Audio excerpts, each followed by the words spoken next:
মানুষ এত ডেসপারেট না যে 5 লক্ষ 6 লক্ষ 8 লক্ষ 10 লক্ষ টাকা লাগুক, ভূমধ্যসাগরে ডুবে মরি, লিবিয়াতে স্লেভ হিসাবে নির্যাতিত হই, তাও বিদেশে যাব। কেন? কারণটা কি? তখন আমার কাছে মনে হয় এই যে আমরা উন্নয়নের বয়ান শুনেছি, এগুলো হচ্ছে সব মিথ্যা। দারিদ্র সীমার নিচে কত মানুষ এসছে, জিডিপি কতটুকু হয়েছে, উন্নতি কত হয়েছে, আসল চিত্রটা আমরা বোধহয় জানি না। যাই হোক, আমরা তো খারাপ জিনিসের বয়ান দেখে দেখে আসছি। এটার বিরুদ্ধে প্রথম একটা কাউন্টার ন্যারেটিভ, যেটা পাওয়ারফুল ন্যারেটিভ এবং একই সাথে ইফেক্টিভ ন্যারেটিভ, এটা আমরা জুলাই গণঅভ্যুত্থানকালে দেখেছিলাম। এবং আমরা যেটা প্রায় ভুলতে বসেছিলাম, অন্তত আমার ব্যক্তিগত অভিজ্ঞতা, যে গ্রাফিতি যে একটা খুব পাওয়ারফুল জিনিস হতে পারে, এটা বোধহয় আমরা গত 15 বছরের রাজনৈতিক আন্দোলনে দেখি নাই। কিন্তু আমাদের ছাত্র যারা তরুণরা আছে, তারা অনেক নতুন একটা জগৎ, একটা দিগন্ত আমাদের সামনে উন্মোচন করেছিল। সেটা শুধু কিন্তু কর্মসূচির নামের ক্ষেত্রে, নামকরণের ক্ষেত্রে, অংশগ্রহণের ক্ষেত্রে, তারপর আপনার স্লোগানের ক্ষেত্রে না, যেটা গ্রাফিতির ক্ষেত্রে ছিল, পোস্টারের ক্ষেত্রে ছিল, বিভিন্নভাবে প্রতিবাদের ভাষাটা এত ডাইভার্সিভ ছিল যে আমার মনে হয় যে কনভেনশনাল ন্যারেটিভে যারা নির্মাতা ছিল, ফ্যাসিস্ট শাসক গোষ্ঠী, তারা এটার আসলে উত্তর জানতো না। এটা আমাদের এই জুলাই গণ অভ্যুত্থানকে সফল করার ক্ষেত্রে অনেক অনেক বড় ভূমিকা রেখেছে।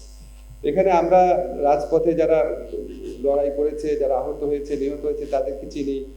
আমাদের মতো যাদের উপদেষ্টা হওয়ার সৌভাগ্য বা দুর্ভাগ্য হয়েছে, তাদেরকে চিনি, ছাত্র নেতাদেরকে চিনি। কিন্তু এর আড়ালে রয়েছে, এর পেছনে রয়েছে, এর পাশে রয়েছে হাজার হাজার লক্ষ লক্ষ মানুষ, লক্ষ লক্ষ মানুষ। আমি এমন একটা জায়গায় থাকি, ঢাকা দেশের ভিতরে থাকতাম। আমি কখনো কোনোদিন মানে যেসব মানুষকে বলতে শুনি নাই, যে ধর আমার বাসায় যে হেল্পিং হ্যান্ড আছে, সে বলছে সে যাবে।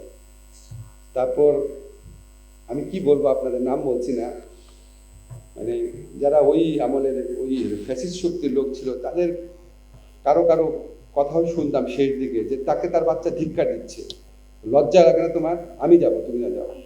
এবং কিছুটা হলেও অনুশোচনা দেখতাম, সে যেতে পারছে না।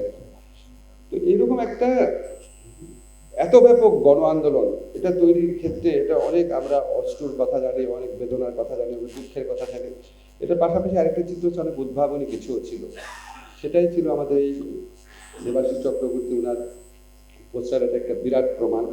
এবং এখানে একটা ছোট্ট পোস্টার অনেক বছরের বয়ানকে ভেঙে চলে দিতে পারে, নতুন বয়ান তৈরির ক্ষেত্রে একটা অনেক বড় ভূমিকা রাখতে পারে।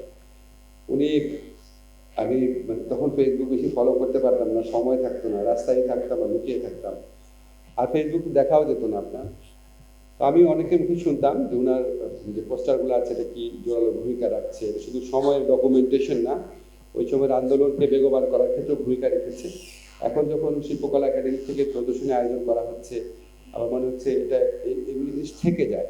গ্রাফিতি আমরা যতই চেষ্টা করি, একটা সময় হয়তো আর থাকবে না, অন্য কোনো নতুন শাসক আসবে, এবার শহর পরিচ্ছন্নত করার নাম করে কিছু একটা জিনিস করবে। যখন এরকম একটা প্রকাশনা থাকে, তখন ওই সময়টা থেকে যায়।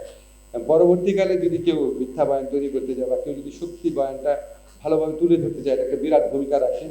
তো ওনারা বিদেশে থেকেও, দেবাশিস চক্রবর্তী শুধু না, আরও অনেক বিদেশে থাকা অ্যাক্টিভিস্ট, ওনারা বিভিন্নভাবে জুলাই গণ অভ্যুত্থানকালে বিরাট ভূমিকা রেখেছেন। এবং আমরা হয়তো খুব পর্যাপ্তভাবে তাদের মূল্যায়ন করতে পারি নাই।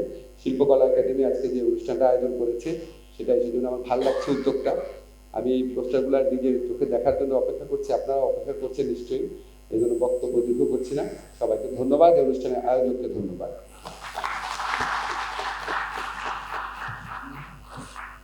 আপনাকে বিশেষভাবে ধন্যবাদ জানাচ্ছি।